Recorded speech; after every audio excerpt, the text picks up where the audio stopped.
explain to me the truth about Noah's Ark. Kasi nabasa ko ito, marami na rin mga expeditions na nangyayari doon na nasadsad sa Mount Ararat. Am I right, Brother Eli? Sabi po yan ng Biblia, hindi po sa Mount Ararat. Saan po? Nasadsad po siya sa mga bundok ng Ararat. Ganito po yun. Meron pong Cordillera Mountain Ranges, di po ba? Yeah. But it is not only one mountain. It's a range of mountains. Sa Biblia po, ang sinasabi, sa mga kabundukan ng Ararat. Hindi sa bundok Ararat. Pakinggan niyo po sa Henesis 8:4. At sumadsad ang sasakyan ng ikapitong buwan, ng ikalabimpitong araw ng buwan, sa ibabaw ng mga bundok ng Ararat. Sa English, And the ark rested in the 7th month, on the 17th day of the month, upon the mountains of Ararat. ayan. So makikita po natin, ito'y maraming mountain. Walang definite place na sinabi, pero karamihan po yun, parang mountain range. Ganun po yun. Where does the problem come in, Doctor? So, bakit walang may pakita na kahit man lang isang part, kagaya kasi laki man lang sana ng isang matchstick, ito ang parte ng Noah's Ark para maniwala ang mga tao. Ganito po yan. Meron naman tayong mga fossil remains na tinatawag o carbon-14 dating to show that that is really true. So how can you make me believe na talagang totoo yun? Ganito po yun.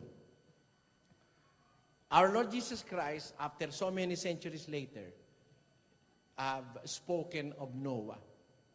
Di po ba? Let us read from Luke 17, verse 26. At kung paano ang nangyari sa mga kaarawan ni Noe, ay gayon din naman ang mangyayari sa mga kaarawan ng anak ng tao. Nagsasalita po rito si Kristo. Kung paano nangyari sa kaarawan ni Noe, ganun din ang mangyayari sa kaarawan naman ni Kristo. Anong mangyayari? Sila'y nagsisikain, sila'y nagsisiinom, sila'y nang-aasawa, at sila'y pinapag-aasawa. Hanggang sa araw na pumasok sa daong si Noe, at dumating ang paggunaw at nilipol silang lahat. Ako sa akin po, sapat na ito Doctor. Our Lord Jesus Christ Himself, after so many centuries, have spoken of the Ark of Noah. And because it is the word of our Lord Jesus Christ, kahit wala akong makitang ebidensya, naniniwala na ako na talagang mayroong barko ni Noe. Pero hindi po sapat yun, kapatid. Hindi sapat yun.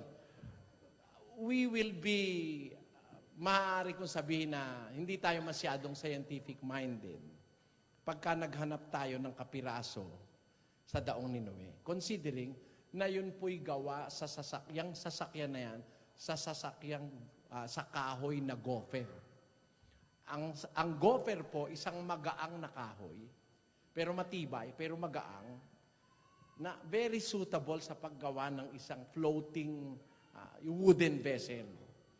Considering that is so many thousands of years ago na nangyari na yon, it is possible na wala na tayong makita.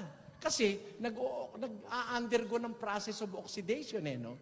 Pero hindi po yun ang batayan ko Ang batayan ko ito Sabi ni Kristo dun sa mga eskriba at pariseo, kailangan ba kaming bumuwis kay Cesar?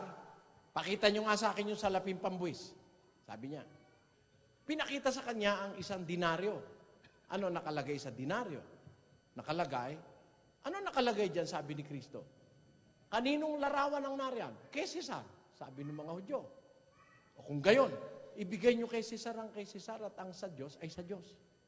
Di meron po palang coin na ang nakalagay na inscription yung larawan ni Cesar. Sino ba ang Cesar sa panahon ni Kristo? Dalawa po. Si Cesar Tiberius at saka si Cesar Augustus. Kamakailan nakahukay ng mga coins bearing the picture and the image of Cesar Tiberius and Cesar Augustus. Pakilagay mo nga sa screen. Ayan. Cesar Augustus at saka Cesar Tiberius. So may physical evidence tayo na ang sinasabi ng Biblia totoo tungkol kay Kristo. At nagkapalad po ako, meron akong kapalarang nakuha ng isa sa mga coins na mayroong larawan ni Cesar Augustus at saka ni Cesar Tiberius. Ito po.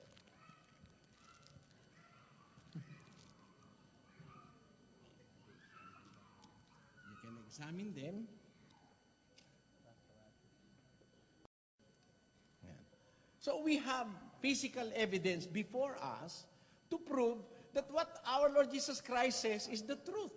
Now, the very same Jesus Christ was the Christ who have spoken of the Ark of Noah.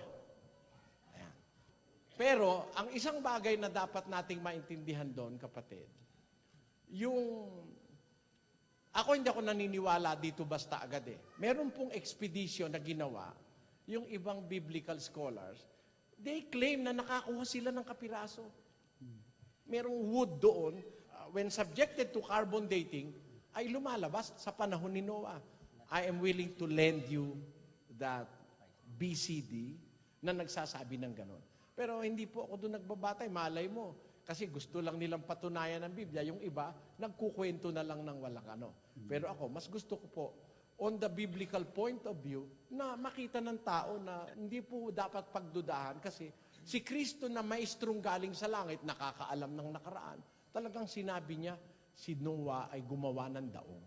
Ayan po.